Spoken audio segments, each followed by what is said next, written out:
유익한 건강 정보와 알기 쉬운 의학 상식을 알아보는 시간 메디컬 플러스입니다. 목이나 어깨 근육 뭉침은 직장인들에게 흔히 나타나는 증상 중 하나인데요. 문제는 대부분 가벼운 근육통이라 생각해 쉽게 넘기는 경우가 많다는 겁니다. 목, 어깨 통증의 정도가 심하거나 지속된다면 단순한 근육통이 아닐 수 있는데요. 오늘 첫 번째 주제는 근육을 싸고 있는 막에 통증 유발점이 생기는 근막 동통 증후군입니다.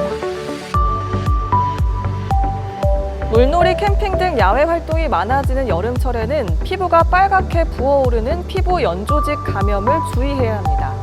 국민건강보험공단 자료에 따르면 최근 5년간 피부 연조직 감염은 연평균 2.3%씩 증가했는데요. 오늘 두 번째 주제는 여름철인 7, 8월에 환자가 증가하는 피부 연조직 감염입니다.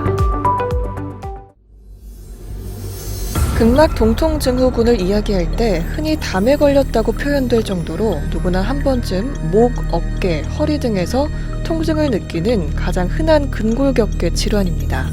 근육과 뼈에 생기는 질환은 현대인에게서 떼어놓을 수 없는 질환인데요.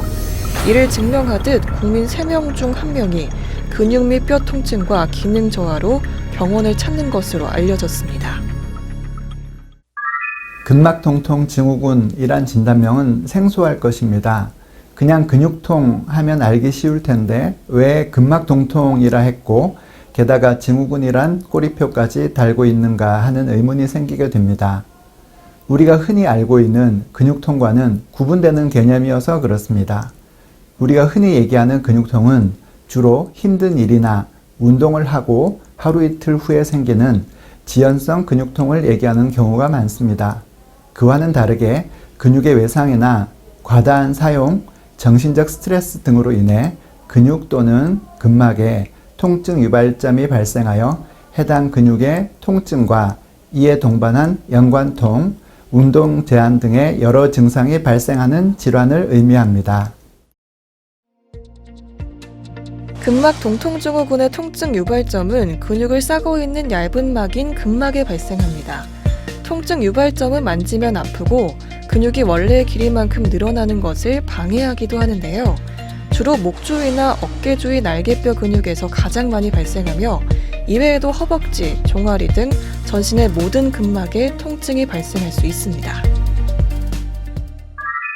근육의 외상이나 과도한 사용, 정신적 스트레스 등이 있습니다. 자세 이상, 외상, 여러 근골격계 질환도 원인으로 알려져 있습니다. 정확한 발생 기전은 명확하지 않습니다. 다만 근육의 과도한 사용, 근육의 지속적인 수축과 이완, 외상 등으로 인해 신경근 접합부에서 아세틸콜린이 과도하게 분비되면 근수축이나 주변 혈관의 압박이 지속적으로 발생하여 근육에 대한 영양과 산소 공급에 장애가 유발되어 근 손상을 초래하고 그 부분에 통증 유발점이 발생한다고 알려져 있습니다.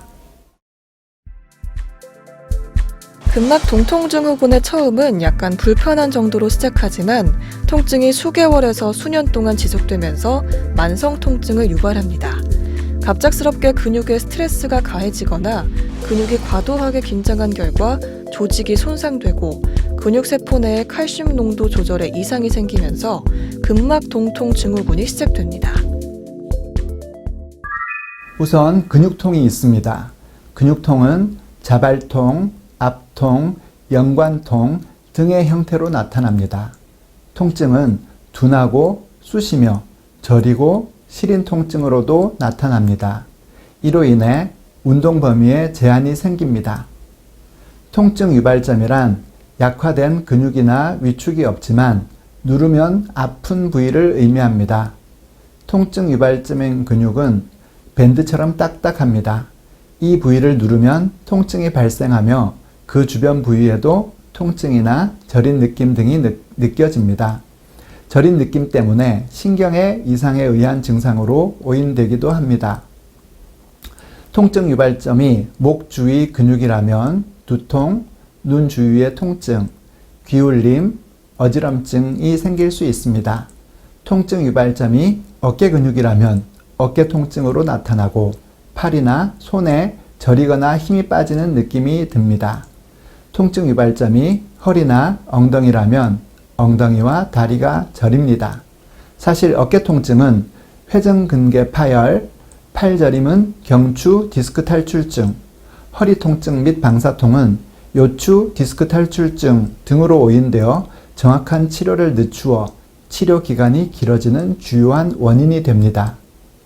흔하지는 않지만 가슴 통증, 복부 통증의 형태로도 나타나서 1, 2년간 통증을 겪은 환자도 보았습니다. 그러다가 근막통 증후군으로 치료받고 단 몇 주 내로 거의 완치된 사례도 있었습니다. 통증 유발점에 압력을 가하거나 힘을 주면 연관 통증이 나타날 수 있습니다. 연관 통증이란 장기의 병적인 변화가 발생했을 때 그 부위에는 통증이 나타나지 않고 그 장기와 떨어져 있는 피부의 특정 부위에 통증 또는 감각 과민이 느껴지는 건데요. 목 주위 근육의 경우 눈이 충혈되거나 어지러움, 이명이 나타날 수 있습니다.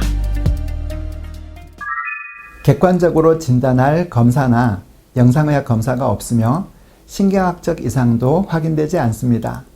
따라서 국소 부위에서 통증이 발생하며 통증 유발점을 압박할 때 압통이나 연관통이 발생하지만 신경학적 검사에서 이상 소견이 없는 경우 임상적으로 근막통 증후군으로 진단합니다.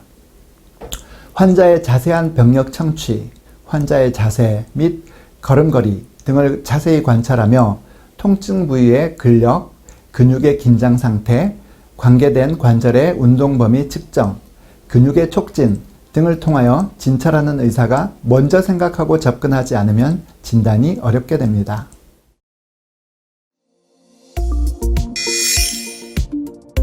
근막 동통 증후군은 단순 근육통으로 생각해 가볍게 여기는 경우가 많습니다.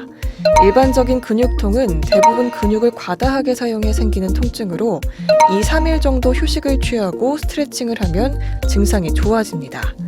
하지만 근막 동통 증후군은 뻐근한 통증이 계속 유지되고 통증 부위를 누르면 무거운 통증이 발생하며 띠 모양처럼 단단하게 뭉쳐있는 근육이 만져지는데요. 심한 경우 팔 또는 손의 저림, 그리고 흔히 뒷골이 당긴다는 두통과 수면장애로도 이어집니다. 근막동통 증후군은 정확한 검사 방법이 없기에 무엇보다 다른 근골격계 질환과의 감별이 중요한데요.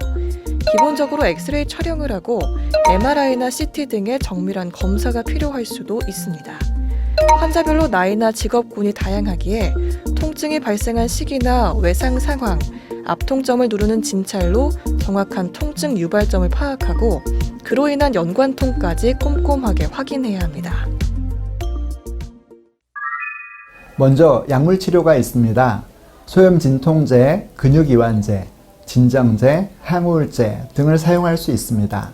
환자들마다 잘 듣는 약물 종류도 다양하고 효과 면에서도 반응이 다양합니다.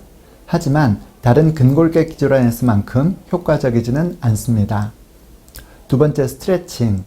통증을 유발하는 경직된 근육을 반복적으로 이완시켜 근육의 경직을 완화하거나 풀어주는 방법입니다.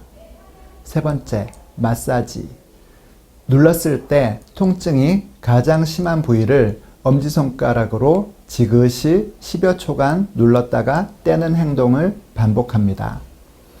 네 번째, 물리치료. 온열치료인 핫팩, 온열램프, 한랭치료 등과 초음파 치료, 저에너지 레이저 치료, 전기치료 등을 적용해 볼 수 있습니다. 스트레칭과 물리치료를 결합하여 한랭 스프레이 분무 후 스트레칭하는 방법도 전통적 치료법으로 들 수 있습니다. 다섯 번째, 통증 유발점 차단 주사요법. 근육 속에 존재하는 단단한 통증 유발점을 찾아 주사바늘을 이용하여 정확히 파괴하면 근육의 경직이 풀리면서 통증이 완화되거나 사라지는 원리를 이용한 치료 방법입니다. 이상의 여러 가지 방법을 복합적으로 사용하여 치료합니다. 그러나 자세가 계속 나쁘거나 평소에 운동을 게을리하면 치료 효과가 떨어집니다.